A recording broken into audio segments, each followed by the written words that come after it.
Lalo na doon sa mga kabalen natin sa Pampanga, lalo na sa Mabalacat tsaka sa Magalang. Yung mga taga Valley View, Mabalacat tsaka sa Dukit. Dukit, Mabalacat din yon. Yung auntie mo, yung nagpakain sa atin ng napakasarap na crema de fruta. Ayun. Babalikan ko doon ha. Hindi ko ma-master yung tinuro nyo sa akin eh. Pero yun ho, hindi ko, anong Tita Belen ba yun? Tita, Auntie Becky. Auntie Becky, oh. Si Tita Belen pala, yung Tita Belen ni Patrick Fran, ano? Yung wife ni Mayor Pat Giao doon. Sa kabila naman, si Helterbrand is infused into the ball game. Joining Vergel Meneses, Mark Gagiwa, Crisano, and Calpito. Calpito. Finger roll! Grabe nilalaro ni Banjo Calpito dito sa larong ito. At wala sa loob si Jun Limpot, pero magandang pinapapilan dito ni Banjo Calpito itong laro ni Jun Limpot. Pamula quarterfinals, papunta sa semifinals hanggang sa finals, Banjo Calpito, the revelation para kay Alan Kaidik. 2-point lead para San Miguel. Ildefonso. Kagiwa for the rebound. Well, there's still no double team for Danny Ildefonso and good defense there played by etong si Alex Crisano. Ito magandang potent force ito. Kagiwan Meneses. Ang hirap pantayan pareho. And they're drawing the early double team. Helterbrand for a 3-point shot. Wala. Boybits Victoria is celebrating his 29th birthday and incidentally, one guy very close to me is celebrating his birthday. Hindi ko na lang matanda kung ilang taon na. Yung kuya kong si Reca Trinidad. Nandyan siya sa Pangauli pa at doon sa mga mambabarik na barkada ng tatay ko. Magandang gabi sa inyo dyan sa mga barkada natin dyan sa lugar po ng Lipang napakalamig. Okay, yung nakatatanda mo kapatid. Yung nakakatanda kong kapatid, birthday niya ngayon. Hindi ko na lang binibilang kung ilang taon ang tanda niya sa akin. Crisano, yung pasa niya, maganda sana but well read by Rap Duat. Maganda ang depensa talaga dito ng San Miguel Pero actually, etong Barangay Ginebra, inching in. 4 na lang din ang lamang dito ng San Miguel. Ildefonso taking on Crisano. Natabunan, steal by Helterbrand. In a foot race against Boybits. Bibigay kay Kagiwa. Kagiwa will lay this in.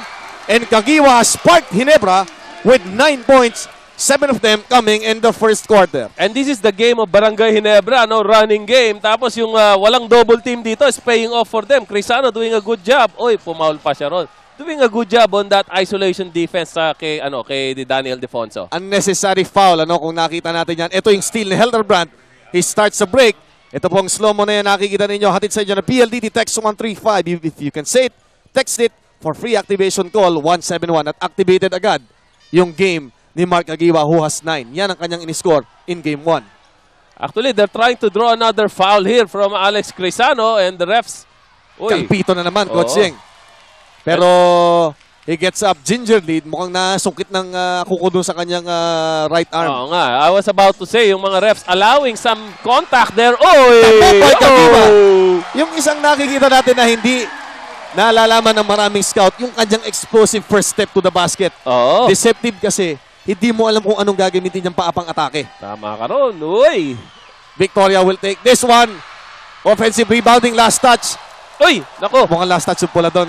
Mukhang last touch doon si Rob Duat, Ewan ko kung i-correct ng refs yun. Hindi. Mukhang they will allow yung referee sa ilalim na tumayo yung kanyang tawag. Explosiveness. First step. Ayan yung first step. And he is gone. And he has 11 points.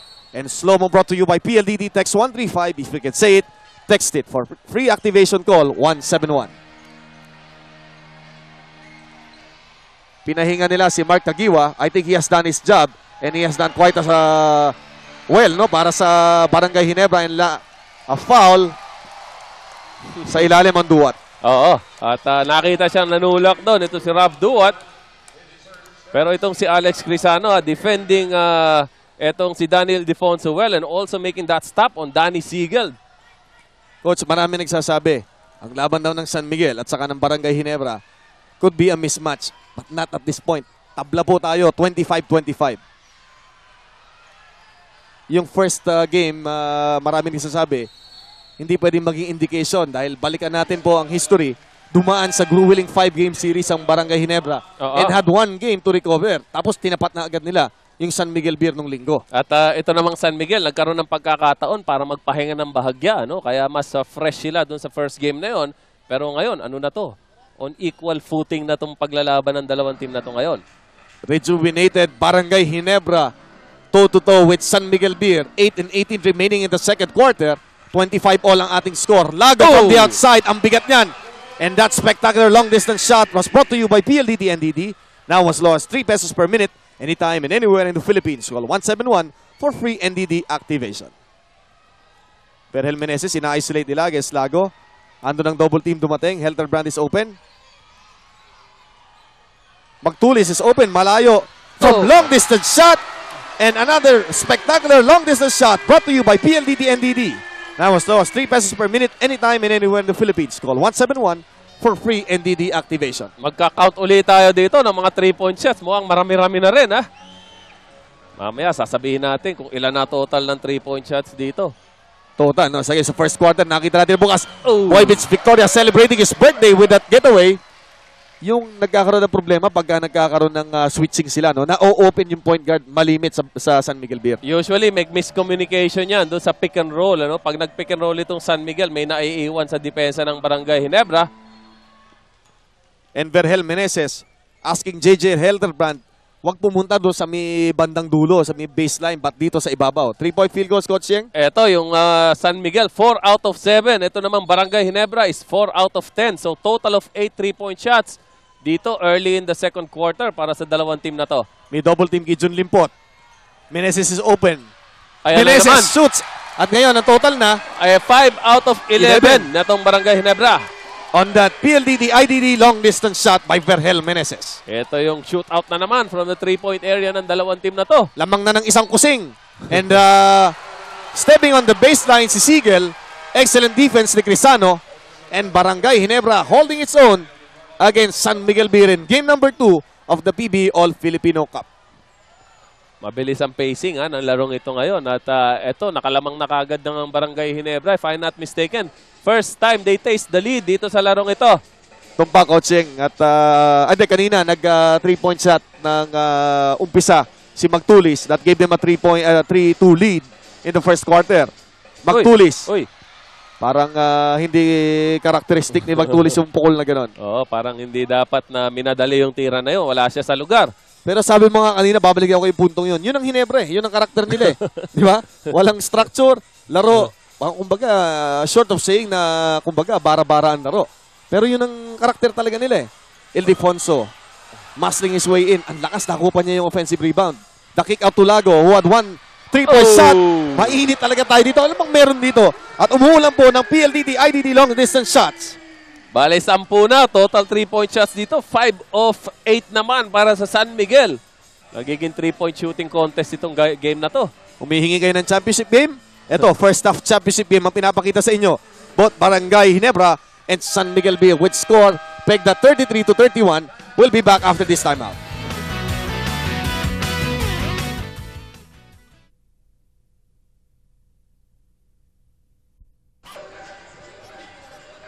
Ayan na.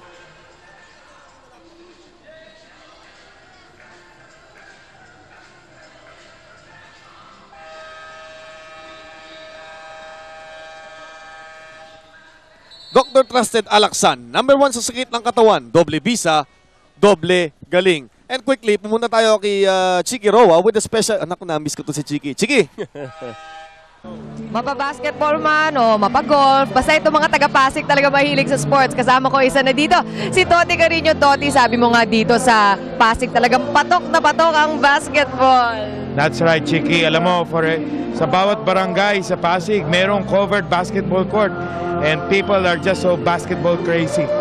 Of course, alam mo yan because of your involvement in different leagues. And yung hilig mo talaga dito sa basketball. And napansin natin, we're looking around, ang dami mga bata. Nahiligan talaga ito ng kabataan ngayon. That's true. And that's very encouraging kasi kaysa pumunta sila sa mga, activities that could lead them astray, better that they're involved in sports. And the city government naman, I'm so happy to say that they're really in the right direction as far as the youth is concerned. And ako naman, programs ko, I'm running for congressman. I intend to support this kind of worthwhile programs. And I intend to be active in Congress and coming up with legislative initiatives that will really promote sports development, especially on the grassroots level. Right, yan ang kailangan natin. Well, Toti, good luck to you and to your program. Thank you very much. Palitan ng basket at yung last basket pinukol ni Danny Siegel from the outside. Sinagot yung pukol kanina ng Barangay Ginebra sa JJ Helderbrand. The score is 37-33. Ayan ang mahirap, pagkalaban mo San Miguel, yung blast nila, meron na naman doon, pero ginantihan ulit ni Berhel Meneses. Importante ito, and ito is shaping up to be a high-scoring ball game Oo. sa standards ng isang championship. Ang importante para sa Barangay Ginebra, huwag palayuin, yung dikit lang sila. Tama, you have a chance to win this game in the fourth quarter. Yan ang importante. And you can get the crowd in. Alam naman natin ang support ng crowd para dito sa Barangay Ginebra. Yung kanilang tinatawag na sixth man. Kanina, nabati natin mga kasama natin sa Norte. We go down south. Babatiin po natin ang mga kaibigan natin sa Kantilan, Surigao. Mayong gabi at lalong-lalo sa ating si Mamang ang tawag namin dito, si Tomasa Guardo, Kantilan, Surigao. Mang, namimiss ko na ho yung inyong mga handa. Ito yung anak nung, nanay pala nung isa sa mga owners natin sa PBL, si Jonathan Guardo. Mayong gabi. At meron din tayo babatiin. Down Palo Leyte, yung kasama natin si Ed Picson. Maganda, nag-enjoy sila sa tira na yon. Alagaan po nyo si Ed Picson sapagat nandyan daw siya sa lugar ng aming kaibigan si Atty. Lino Dumas. Maganda, mayong gabi sa inyong tananan. Etong Kalpito na naman, grabe na naman ginagawa nito. At ito, dumidepensa pa ng ayos dito kay Danny Siegel. Di makalusot. Maganda depensa. Pinwersa ni Siegel but still Maganda. able to... Grabe to, coaching. Oo, maganda na depensa na isut pa rin itong si Danny Siegel. Grabe, galing nitong taon to. Ginawa mo ng lahat para ikulong. Nakawala pa rin for his 15th point. Danny Siegel, open his Kagiwa. He'll take this one. Mainit, mainit, mainit ang kamay ng bata. Grabe ang quickness nito. Hindi mo alam kung da-drive siya o jump shot siya. Kaya kung minsan, parang natitigilan, nafi-freeze yung kanyang dumidepensa sa kanya. Ano pa yan, nagpapalamig, nagpapainit pa yan. Papainit pa. Warma pa lang yan. Warma pa lang. Kapapasok lang muli nito si Kagiwa after scoring 11 points. But something that Barangay Ginebra will have to solve or will have to learn is that in a championship game, you cannot trade baskets. Tama, kailangan dumipensa ka. Yun si Jun Limpot. Alam mo, masyado malakas itong si Daniel Defonso for Jun Limpot. Si Alex Crisano is able to hold off. Ganda ng touch pass kay Crisano. Open is Limpot. Limpot from the corner. Oh. Yun lang ang maganda. Talagang basket for basket nasasagot nila. And San Miguel Beer now tied with Ginebra with 2:40 remaining. Maganda ikot ng Barangay Ginebra. Yung bola nila ngayon, maganda. Kaya meron silang mga open shots. Isolated again. Ito, excellent matchup ito. Ayun. Almost a Muntik steal. na. Calpito hustling. 3 seconds to shoot. Racela. Bail out Naku shot. naman. Sakit naman nun. Pan-championship. Oo. Grabe talaga. Yung mag-e-expire na yung shot clock at saka bigla kang titirahan ng tough shot na ganun. Pero yung mga ganong tira coaching, hindi na ibibigay sa'yo ng practice yun. Na ibibigay sa'yo ng championship experience yata Championship yun. experience yun. Mahirap practicein yun. At meron tayong timeout. Quickly, babalikan po natin ang aksyon with 2:04 remaining.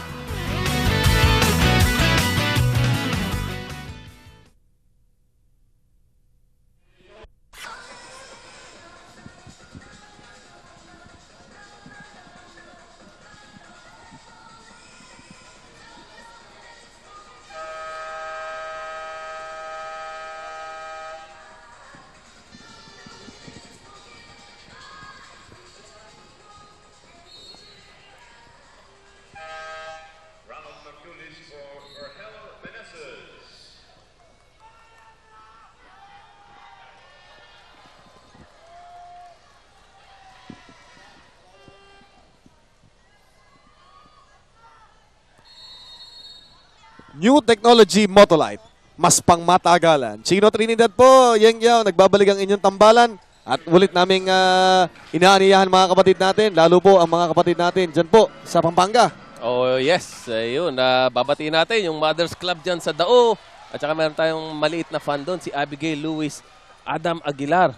Alam mo, third runner-up ito sa Miss Mucha ng Dao. Nako. Ayun, magandang bata. Hindi lang maraming masasarap na pagkain dyan sa Pampanga, marami pang mapabait at magagandang mga tao. Oh, syempre. Kasama ka ba ron? Oh, syempre. Sali ako. Nakawala! Naku, sayang! Everything but the basket, para kay Ronald Bagtulis. At ito ang ating field goals brought to you by Quick Tight, the all-in-one glue. Kaya naging shootout yan. Kita natin, 10 sa kabila. Pero mas maganda percentage doon ng barangay ng San Miguel. Banjo Calpito with another rebound. He has 4 defensive and 1 offensive rebound. Baldavid. Fade away. Ayan na naman. Ayun, nakuha niya na yun. At Oo. magandang stroke is yun para kay Baldavid. At least, hindi niya pinupuwera sa yung mga tira niya unlike in the first quarter. Yes. Pero alam mo, may kasamang buenas na rin. Ano? Biglang tumalbog, hinigop pa ng rim. Almost a steal ni Magtulis who's playing Danny Siegel well. We have a tied ball game with 50.9 seconds left sa first half. High-scoring ball game sa championship standard to the liking of Barangay Ginebra. Ginebra yan. Ito ang style nila, no? And if they're able to keep this up, etong alam natin, ang San Miguel is a half-court team while etong Barangay Ginebra is an up-tempo team. Short on that shot. Rebound. Dalaban para sa Barangay Ginebra courtesy of Mark Caguiwa. Maganda to. Di kita na. Tabla tayo with 35 seconds left dito. Tied ball game. Baldavid. Pinwersa for his 4th straight point. A total of 7 points para kay The Flash. Mabuti. Nagpapasok itong dalawang last shot ni Baldavid. And that puts them 2 points ahead. Ito, meron pang chance dito. Tumabla, ay pumaul. May Pero fouls to give sila, Coach Cheng. Malayo. Second team foul lang ito para sa Barangay Ginebra na inalagaan yung kanilang mga foul. So we expect na marami silang maibibigay in the second half. Ginebra by 2 points with that time remaining, 9.1. 30-second timeout hihingin ng San Miguel Beer. Set up nila dito yung kanilang opensa. They would want to tie yung ating score at the end of the 2 quarters. At it's time to grab that ice-cold San Mig Light. Only 13 pesos at the store near you. San Mig Light. Full beer flavor. Same beer alcohol, but it's less filling. Well, may problema rin ang San Miguel dito kasi 2 fouls pa lang ang Barangay Ginebra so they can still give up some fouls here, ano? Hindi lang yung act of shooting. Yan. Basta wag lang act of shooting. Tumpak yan mga kaibigan. At again, inaaniyahan namin ang mga kaibigan natin from all over the country dito po sa basketball crazy country of the Philippines. At alam natin, yung PBA, ang ibig sabihin po niyan, Philippine Basketball Association. Oo. Pero ngayong mga panahon na ito, nagiging iba eh. Ano? Politika, may basketball na, at meron din mga artista, di ba? Ayan naman. Ikaw yung artista. Pero hindi sweldo ng artista. Itsura lang. Hindi rin. Humingi naman ng kanilang version of a 30-second timeout ang Barangay Ginebra. And Barangay Ginebra, pag-uusapan lang yun, paano gagawin dito sa 9.1 seconds so they can preserve their lead. Again, time to grab that ice-cold San Mig Light for only 13 pesos at store near you. San Mig Light, full beer flavor, same beer alcohol, but it's less filling. Aba, ito sila Pogi, oh. Ayan, marami ng fans talaga yun. Si Mark Caguiwa, may banner pa ron. Natatandaan ko kasama ang Chino. Ako unang-unang nakakita dyan kay Mark Caguiwa. Hindi. Alam mo kung bakit? Iko-contest ko yan. Oh, alam mo, sino? Sige. Alam mo kung bakit ko nakita si Mark Caguiwa? Dahil sa'yo. Tinuro mo sa akin yan. 1997, nagpunta ako sa Amerika. Sabi mo, hanapin ko yung batang yun. Ano? Pero ako, ayaw umuwi nun eh. Hindi, ayaw niya Ayaw dahil umuwi nun eh. Pinapauwi ko na rito, ayaw umuwi. 1997 pa yon. kaya nga kahit kamag-ano, kaya masama ang loob ko dyan. Oo. Hindi naglaro sa PBL eh. O, kaya nga. Isipin ko lang sa PBL yan, di ganyan kadami tao natin doon. Anyway, with 6.1 seconds left in the ball game, yan po ang lamang Barangay Ginebra 2 points. So, ang dami namin storya dito kay Mark Caguiwa, pero sa ganda ng laban, saka na lang namin bibigay sa inyo yung storya. Pero una talaga nakakita dyan yung tatay niya. Siyempre. And tsaka yung nanay niya. very proud si Kadoy saka si Ate Remy sigurado they'll be able to watch this game sa Amerika via tape. Desperation shot.